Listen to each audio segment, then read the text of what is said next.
want to do is to get at the central thing that a director is.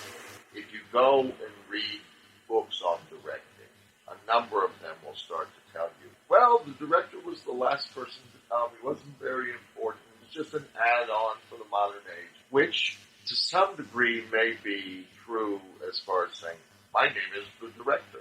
But it is totally untrue in relation to wherever a production was ever done, there was a guiding hand who did it, whether it was a playwright, whether it was the actors, whatever else.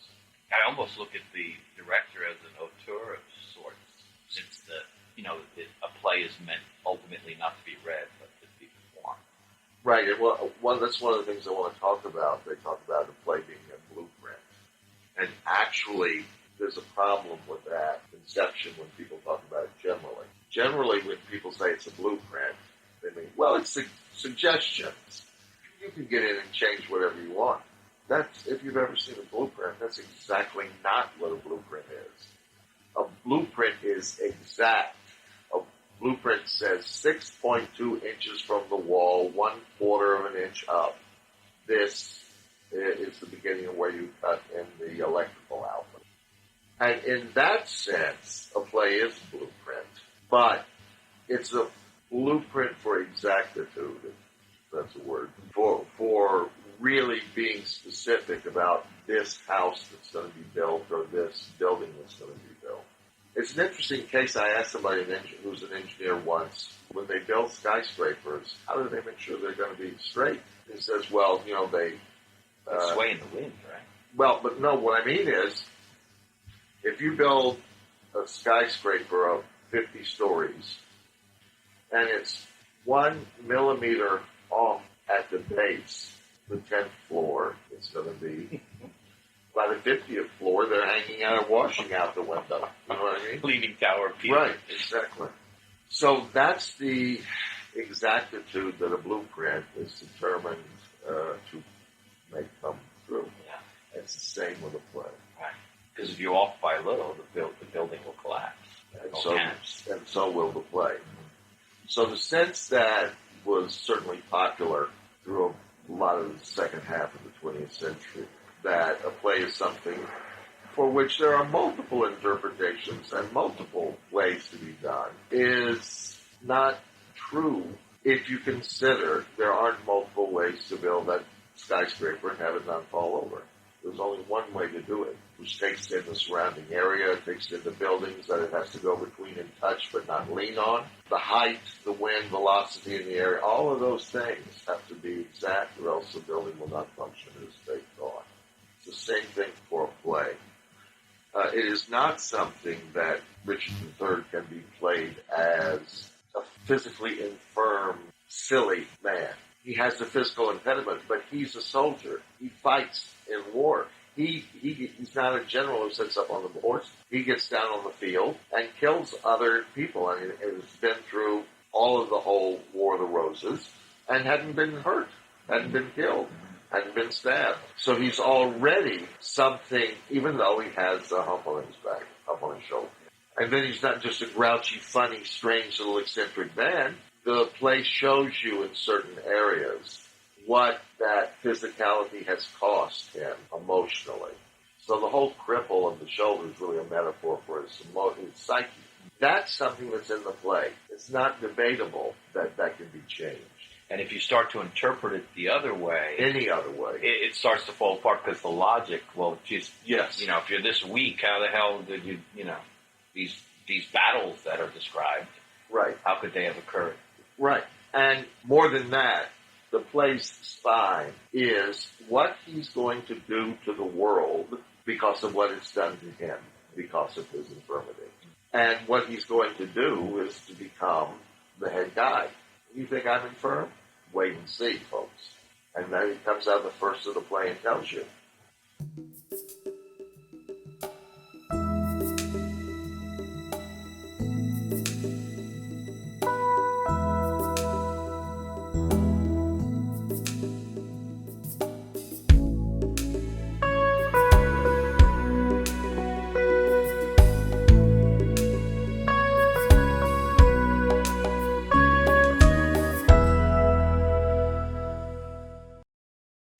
Now is the winter of our discontent, made glorious summer by this sun of York, and all the clouds that lowered upon our house in the deep bosom of the ocean buried.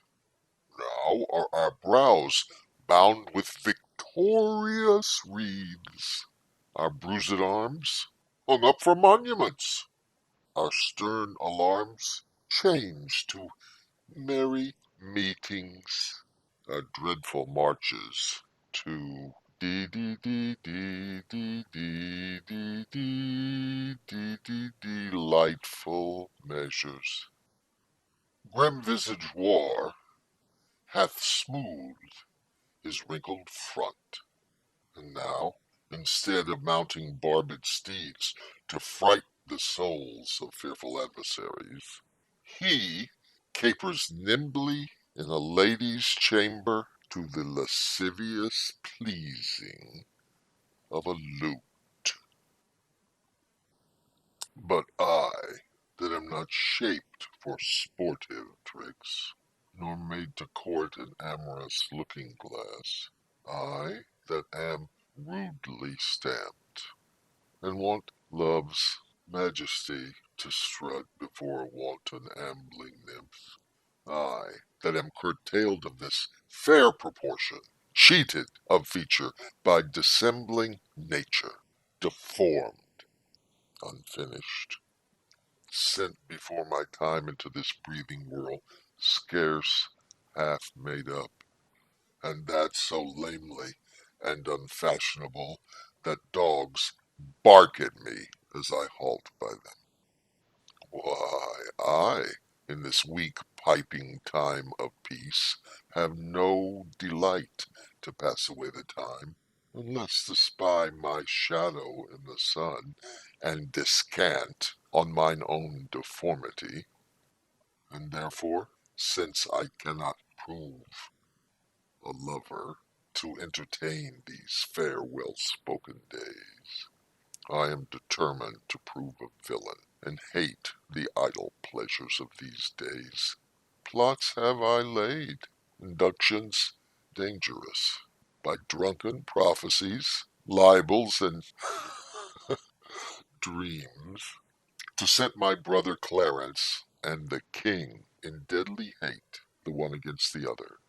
And if King Edward be as true and just as I am subtle, false, and treacherous, this day should Clarence closely be mewed up about a prophecy which says that G of Edward's heirs the murderer shall be.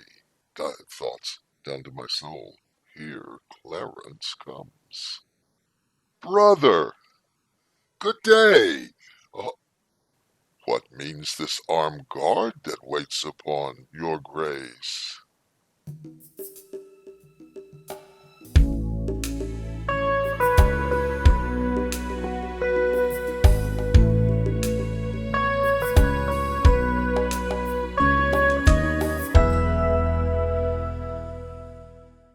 A play is an object, like an apple. You can't make an apple into an orange. You can't make an apple into a softball. You can't make an apple into a ruler. It can only be what it is. It has its own form. It has its own limits. It has its own qualities.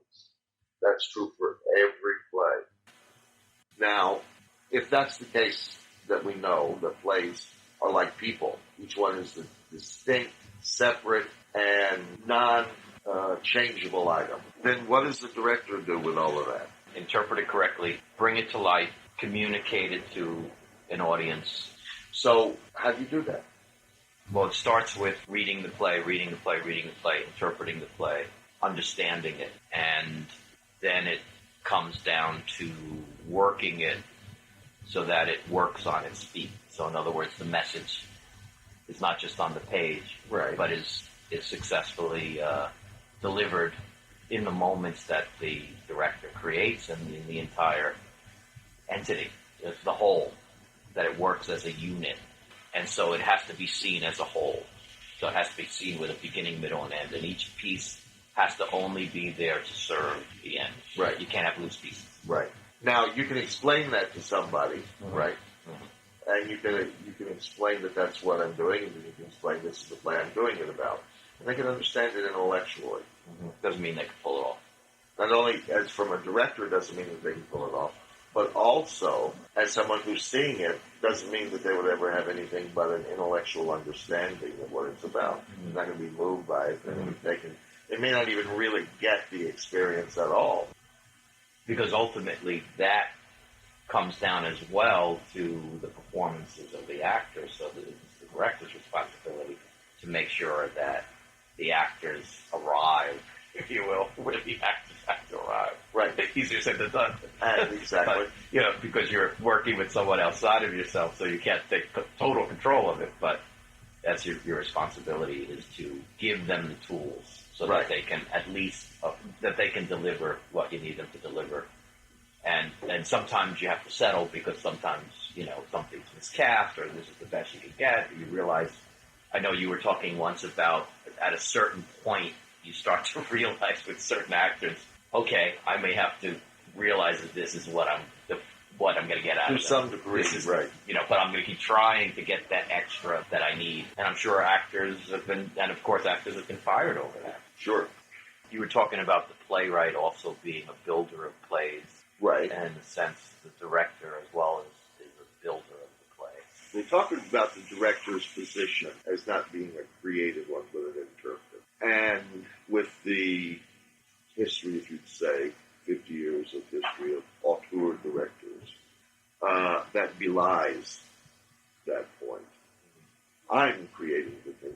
What they're really doing, if you take materials and put them all together as a director, you're being a playwright. You're not writing it down on the page, but you're being a playwright. You're creating from various materials that may have once been a novel or a play or a group of short stories or whatever else, or an essay or an idea or just the title of something which sends you off in a direction. You're really being a playwright.